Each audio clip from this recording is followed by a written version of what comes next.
Hi, Gordon Brown's faux pas on Wednesday and the end of the prime ministerial debates reminds me of another political story I've heard this week. A politician arrived at the pearly gates of heaven and was met by St. Peter. And St. Peter looked at him and said, what are you doing here? The politician said, well, it's obviously my time. And St. Peter said, well, no, it's not. You're not here. You're not on a record. You're not in the books. And the politician said, well, what happened? And St. Peter said, well, in these situations, you get a choice. You can go and look at heaven, and you can go and look at hell. And the politician said, well, okay, fine. I'll go to hell first. And St. Peter says, well, that's okay. You get a day and a night. Look at each one, and then you make a decision. So anyway, the politician disappears off to hell, welcomed by the devil.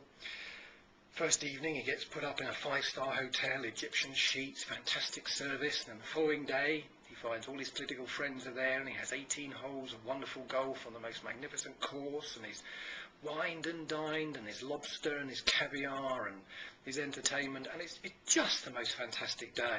Just fantastic. Anyway, at the end of the day, the devil says, well, you've had a day with us, so off you go to heaven. So he goes off to heaven, met again by St. Peter, and he said, well, I'll take you to your accommodation. And he takes him off to this really drab 3-star, just a boring place. And, service is poor, the sheets are crispy and scratchy, and the mattress is hard, and the following day is just, well, nothing happens. There's no one there, there's nothing to do, just boring. Anyway, it comes the end of the day, and St. Peter says, well, have you made your decision?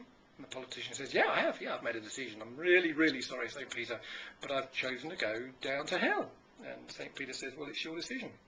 Anyway, off he goes, arrives at hell, met by the devil, and my goodness, what a change. It's all fire and brimstone, and it's stifling hot, and it's horrible. It's everything that hell says it should be. And the politician says to the devil, he said, sorry, what's happened? Where's the 5-star hotel, the caviar, the lobster, all my political friends, the golf course, everything else?